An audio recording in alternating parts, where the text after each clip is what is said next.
Cool. So here we are with Dr. Colleen Kelley in the chemistry department at the University of Arizona. Hi, Colleen. How are you today? Good. How are you guys? Doing fantastic, as well as my co-facilitator in our TAR project, Kristen Winnett, Dr. Kristen Winnett. Hi, Kristen. How are you today? I'm doing great. How are you, Byron? Fantastic. We get to hear all about Dr. Kelley's. Would you like to go by Colleen or Dr. Kelley today? Oh, just Colleen is good. That's good. So we're going to learn all about Colleen's TAR project that she's done in the past. So shall we get started? Yeah. I'm pretty excited about this. So let's start off with our first question then. When you started your TAR project, what were you initially interested in? What was the driving force here? My driving force was this summer, I met this phenomenal woman from San Diego. She's a K-12 educator, and she's starting a program called the Cloud Club Collective.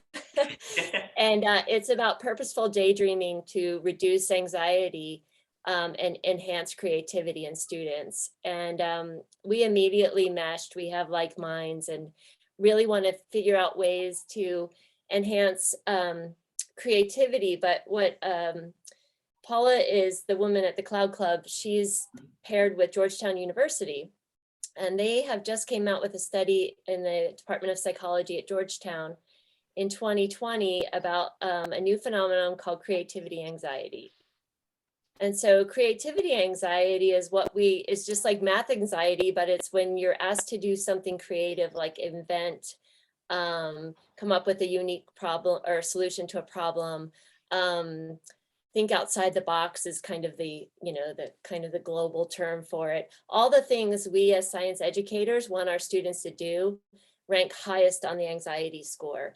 And we all knew this, but now we have MRI data, brain data, physiological data, all of that from Georgetown published and NSF supported to show that this is actually real, like the blank screen when you're asked to create. And so creativity anxiety, what I want to impart to everyone listening is necessarily art. We're not talking about art, we're just talking about new ways of doing things. All the things entrepreneurs do, scientists do, writers do. Just, I can't think of anyone who doesn't need creativity. So to me, creativity is like breathing, so we really need to decrease anxiety around that. So I became interested in exploring these techniques of purposeful daydreaming in my classroom to reduce the anxiety and increase creativity. And what I found along the way is that comprehension also increased. So I'll share, I've got a kind of I made this myself. I'm not a graphic designer, but you guys will like the image because I think it really embraces what I'm talking about. So I tell my students that that they put a problem in their brain, they give it a little hug, and then a solution slowly oozes out. So purposeful daydreaming is not meditation. We're not talking about the Buddhist kind of meditation. We're not talking about relaxation per se. We're talking about letting your brain relax around a problem until a solution oozes out. There's no force, there's no pressure, there's no you must do this now. It's kind of just kind of chilling out a little bit. But the problem has to stay in your brain, what it is you want to solve.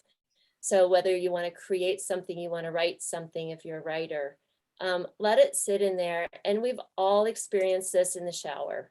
It's a shower effect. That's all it is. So if you've ever gone for a walk, but I think for most of us, it's a shower, and it has to do with the warm water, the sounds, the relaxation, the fact that you're not really meditating in the shower, but a lot of times you bring your problems into there. So what I wanted to do was to bring the shower into the classroom. How do I do that? So, and so you can't do that, but so how do I do that and create that same effect? And then, what tool can I use to measure whether creativity is being enhanced? And then how can I assess the efficacy of Purposeful Daydreaming is also called mind wandering. So it's been a three-way collaboration between myself, Paula at the Cloud Club Collective, and the researchers at Georgetown. Cool. Kristen, do you have any questions that are popping up right now? I have a ton of questions, but you go. I asked the first one, so you can go next, Kristen. Well, I guess this is a tangential question to what you just shared with us, Colleen, and thank you for sharing that slide of the brain and the ooze. I want to get t-shirts made with that on it. These the ooze. I would buy one. I would buy 5 of them because I think that this is such an important concept and an area of study. And I wanted to know, just for my own sake here, what does hugging a problem look like? Well, I mean, for my students, what I do is I had to create a problem that was huggable, and I'll go through that. Okay. So my new phrase, I think I came up with it about a week ago, is if you want to assess creativity, you need to assess creatively. So I'll say that again. If you want to assess creativity, you need to assess creatively. So it's upon me to get the creativity out of them through a creative assessment. So the brain hugging a problem, the problem itself looks a lot different than a series of chemistry equations to balance or something like that. That they're not huggable. So you have to make a huggable problem, if you will. Mm-hmm.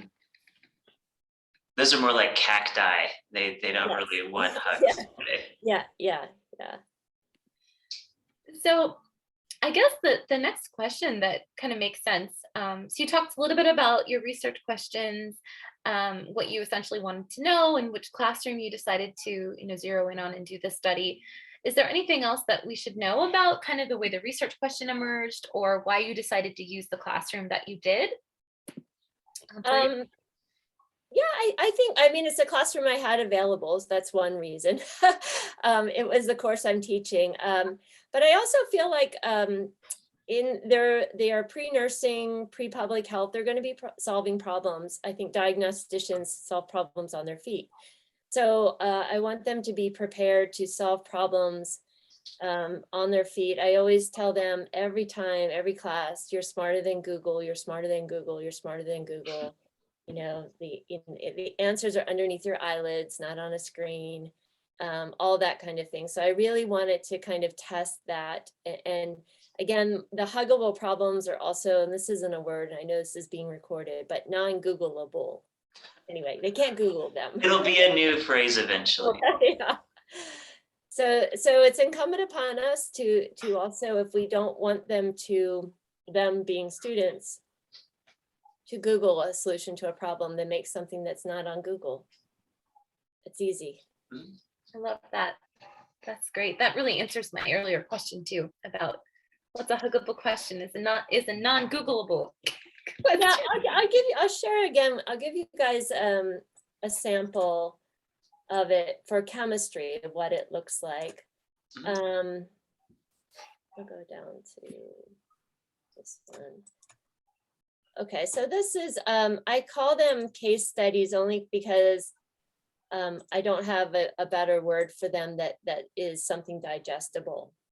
Oh no, poor gingerbread man. I know, they love Gingy. So, and I'm a Shrek fan and they know I'm a Shrek fan. So great.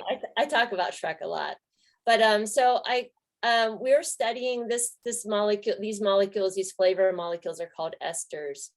So we're studying esters this week.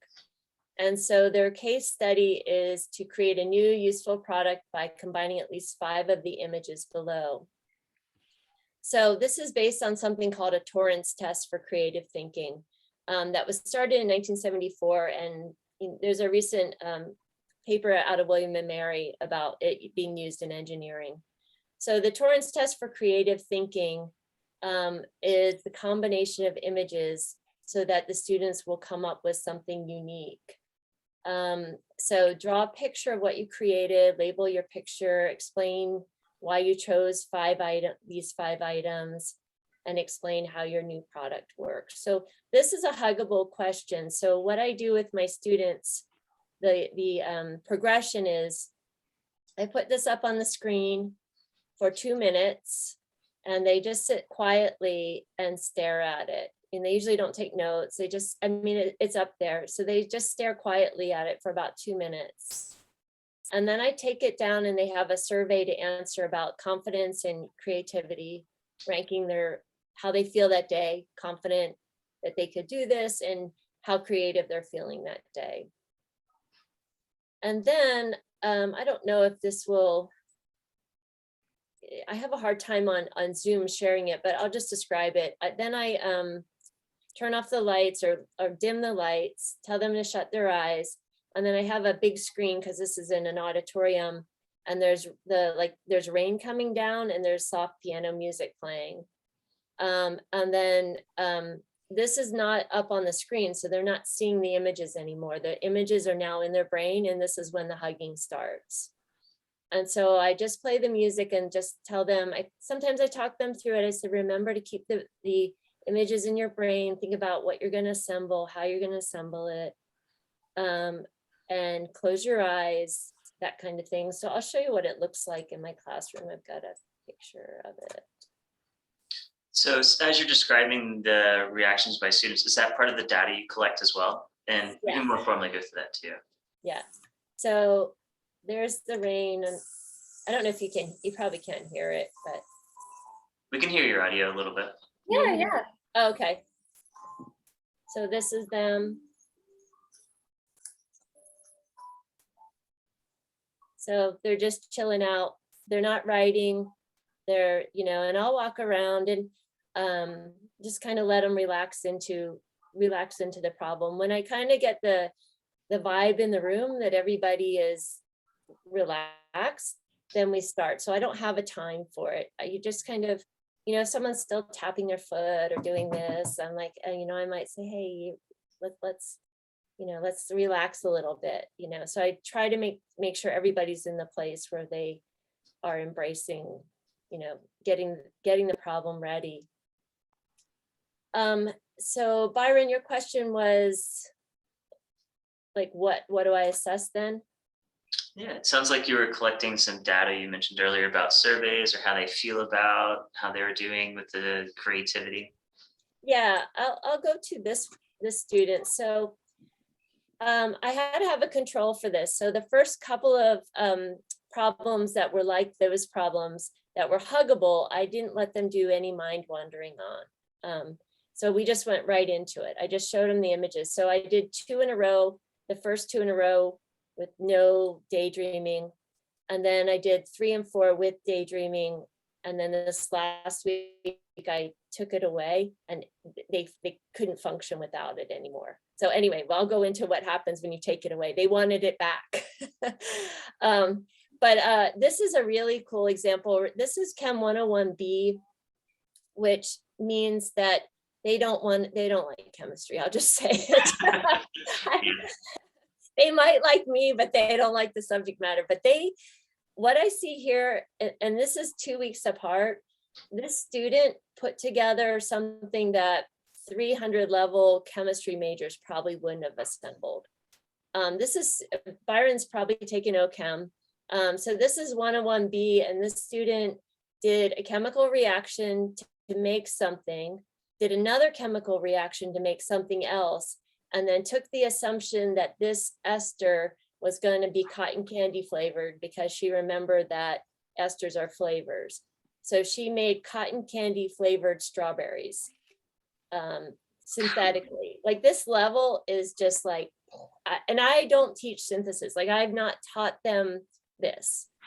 I teach them kind of individual transactions like A and B, but I don't teach them A, B, C, D, E, and F. So this they assembled from looking at the images, and they had some background in it. I'm not going to say that it was magical, but it's the synthesis literally that is just, I could not believe that, a freshman could do this. So the other thing that I think is really important is in their student self-assessment. This one was the hardest yet, but I think I finally got out of the headspace of what does she want me to make, and was more creative. And I don't know in writing how many times students ask you, what do you want us to write about? Or What do you want us to create? And it's not about that. If I'm telling you what to create, it's not creative. So this is astounding to me, the transformation. I find it interesting that they only gave themselves a 3 on creativity. Oh, no. So this isn't their own. This is okay. So this is my coding. Thank you for that. So in the first set of case studies, I actually code these. So I do student coding. So these first 3, fluencies, errors, and originalities from me. So what I do is I code their work. Fluency is how many chemical terms they use, whether right or wrong, just how many. So this student used 2 here. And I think there's like hydrophobic or something else. The student had no errors, so there was 0 for errors. So her overall comprehension is 2 minus 0 is 2. Almost everyone in the class this week, remember this is before mind wandering, they all made surfboard wax for some reason. They weren't copying it. I'll show you the image. I mean, the image had a surfer in it. So that's why they made surfboard wax, because it had this image in it.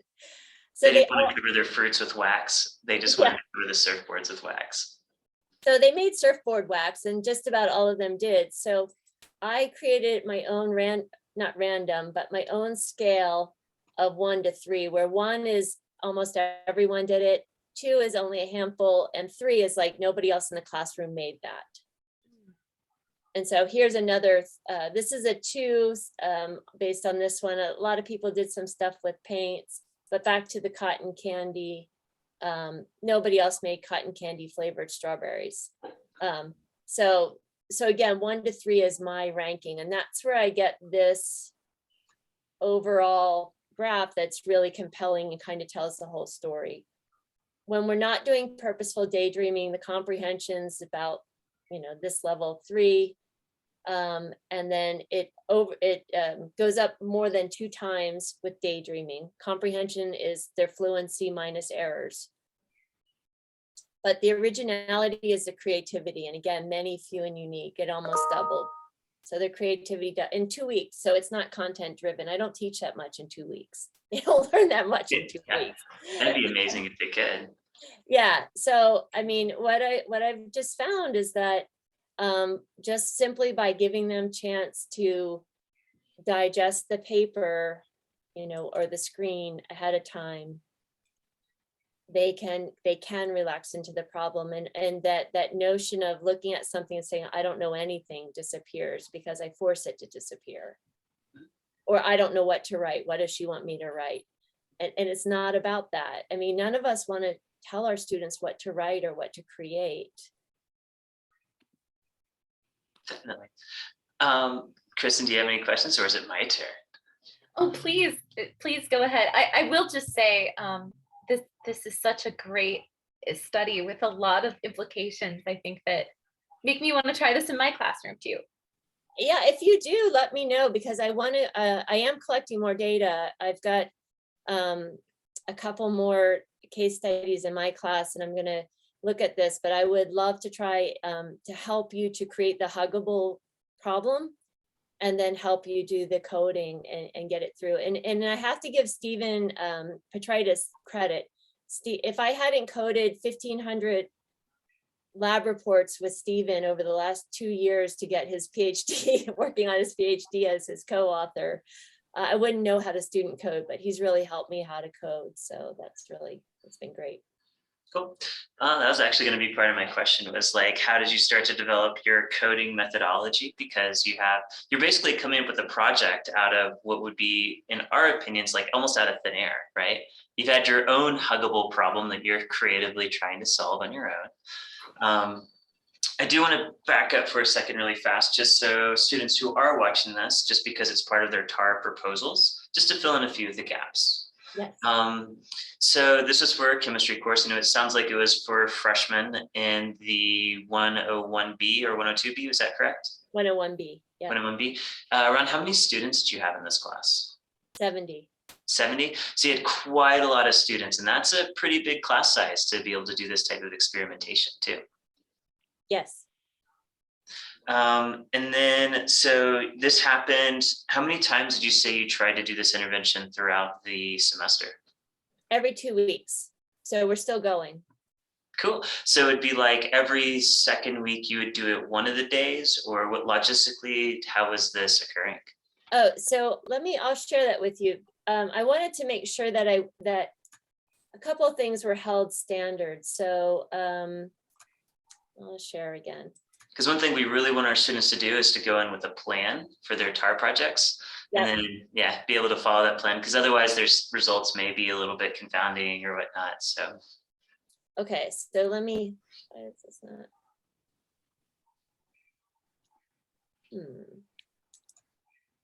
I don't know what, let me see here. Hold on. Share. What do you guys see? Do you guys see strawberries? We see the strawberries and the wood. Okay, all right. So what I've kept the same was this yellow box is the same every 2 weeks. So it's every Thursday. I know students love predictability, right? And I'm asking them to do something creative. So I'm going to try and keep everything else the same. So I'm not throwing them any curveballs. So this yellow box stays the same every 2 weeks. I don't change the wording. I just cut and paste it. What changes are the images based on what we are kind of studying at the moment. But the other thing that I hold the same is this, they get this paper every 2 weeks. I hand it out. Oh, I did have them all signed. It's part of an IRB, so it's IRB approved to use this data. So that's for your students, get IRB approval. So they have a pre-survey question, and I do assign points to it because I value their input, and if I'm going to value it, I want to assign points. So they get 1 point for filling out how confident they are, and 1 point, or yeah, 1 point for this in here. This is the part of the paper where they write their, draw their invention that you saw, whether it's cotton candy flavored strawberries or some kind of whiskey barrel stain or whatever they've made. And then afterwards, this is their reflection. They go back to their confidence and creativity. I also want them to rate their uniqueness, how they think how unique they thought they were. And then I want to know how they were feeling. Are they anxious? Are they hesitant? Did they feel like they were making progress? Like it was beginning to be fun, or they were in the zone? Nice. And then they place their comments here. So I have a undergraduate who helps me tally all this data because it's so many students. And what we do then is I do the coding of each of them for fluency. So fluency is the number of chemical terms, correct or incorrect. Errors are just how many things they might have said incorrect. And then comprehension for me means fluency minus errors is comprehension. So this comprehension is the overall score. And again, I learned to do this from Stephen, who learned to do it from Vicente Tallinker, Dr. Tallinker in Chem Ed. So, and the other thing, the originality, and that's what and then fluency plus originality is just the overall score. This is their student ratings of all those numbers that they circled. What I found was interesting is that they're not really good. They don't rate their creativity very well, meaning that they leapfrogged in creativity and they 19 to 20. They still don't think they're creative afterwards. So what I've been talking about with Paula from Cloud Club is changing the word creative, because they think they need to be an artist to be creative, and I need to change it to imaginative. So that's my next iteration, is to change the wording to imaginative, or somehow reword it that it doesn't seem that I think in my students' case, they think it's the quality of the drawing. It's not the quality of the drawing. Yeah. But you know what I mean? Like, so I think, and Paula sees this in her K-5 students, and I see it in college students, is that word creativity, when you rate yourself on that, I don't think overall humans are very good at rating themselves creative or non-creative. Cool. That actually brings up a pretty good point, and it's something that we probably should have done earlier as well, is how would you define creativity? And then how would you also define the imaginative? Right. So for me, the way I coded for creativity is really not a definition, but it's just on how many people came up with surfboard wax, how many people came up with, I think in that one, some other people, I forget what they came up with.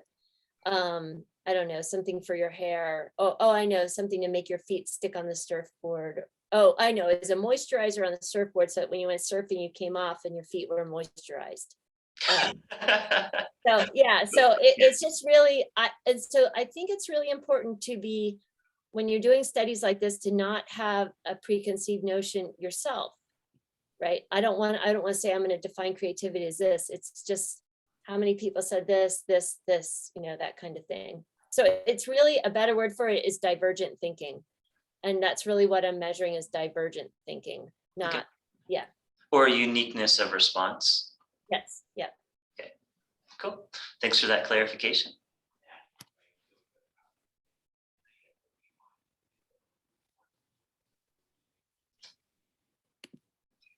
Kristen, any questions on your side? Yeah.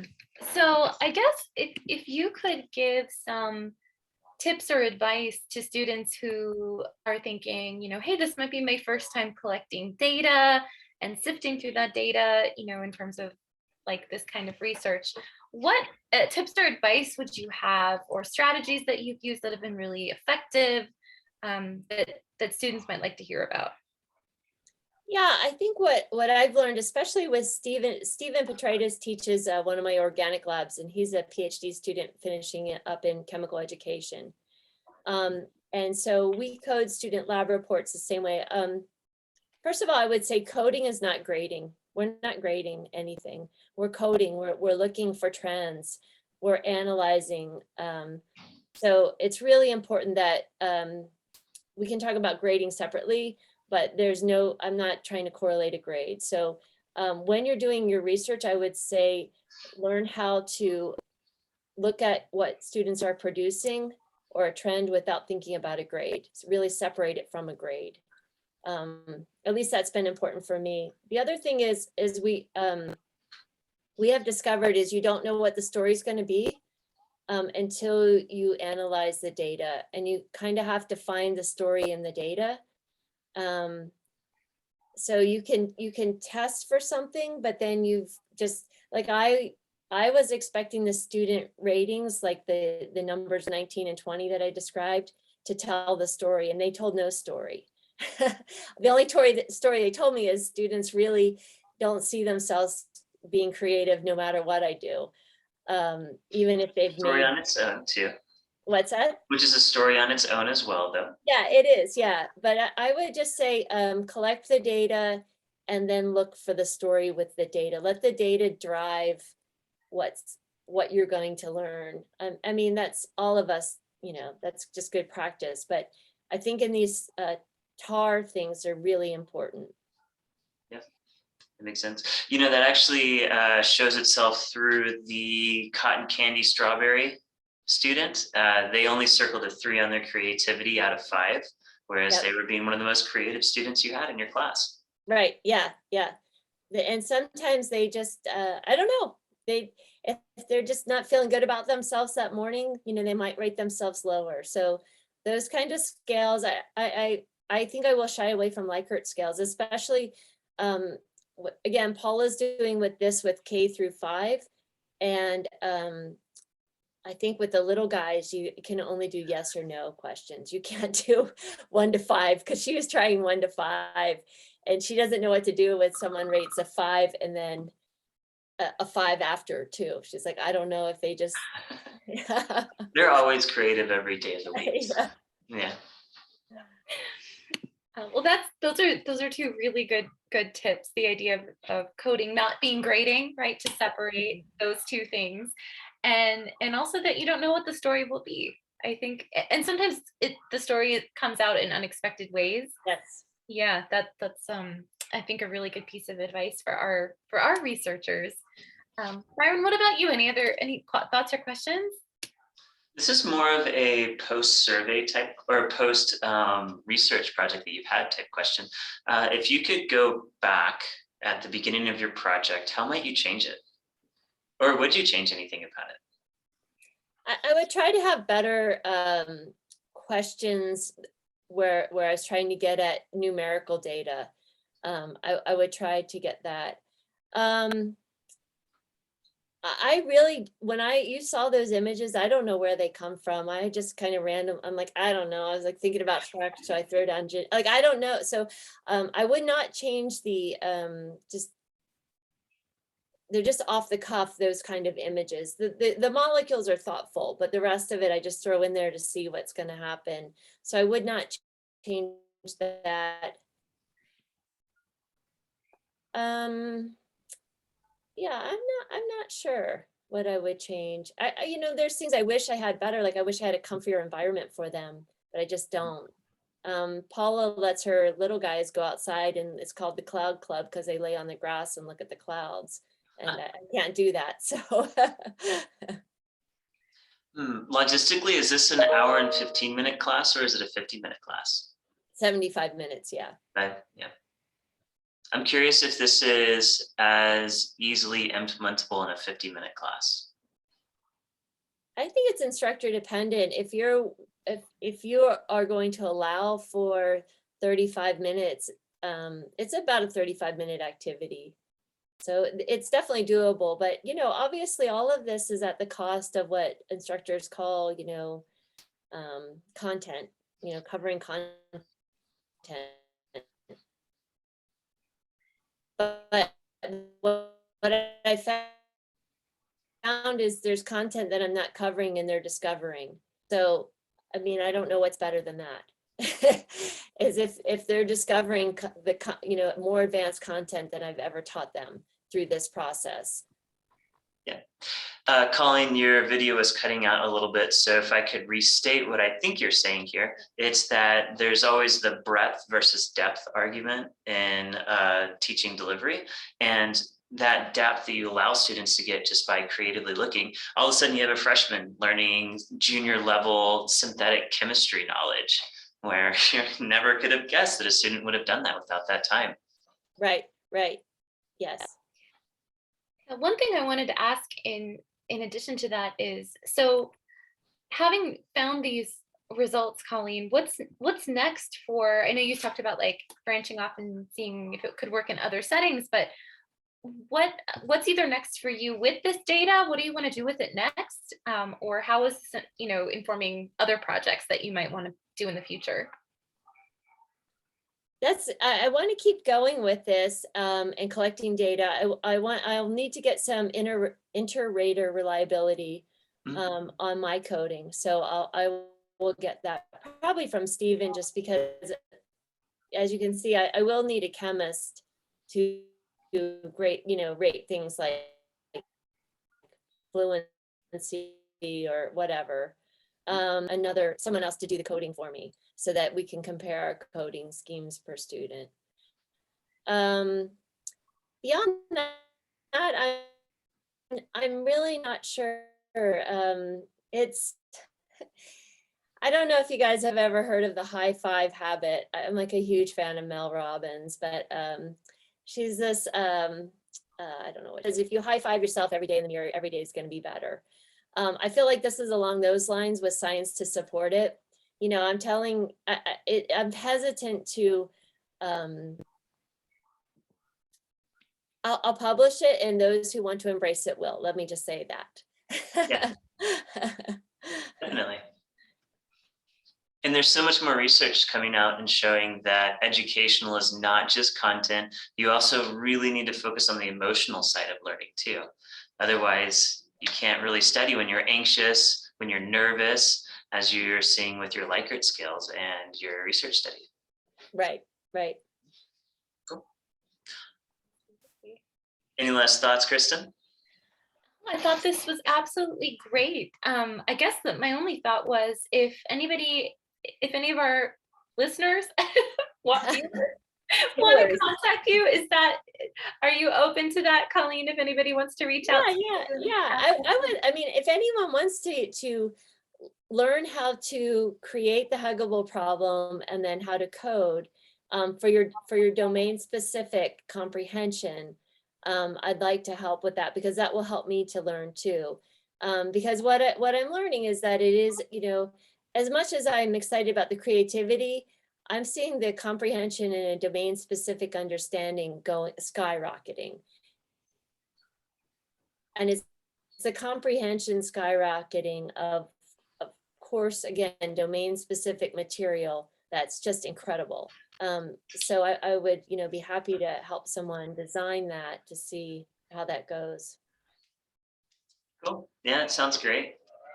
Cool. Maybe we could have a chemist email you that also has been teaching a similar type course to give you iterative reliability. Yeah, that would be great. Well, thank you so much for taking the time today to talk to us, Colleen. You're welcome. It's good to see you both. Yeah, thanks. And we'll see you around. Okay, bye.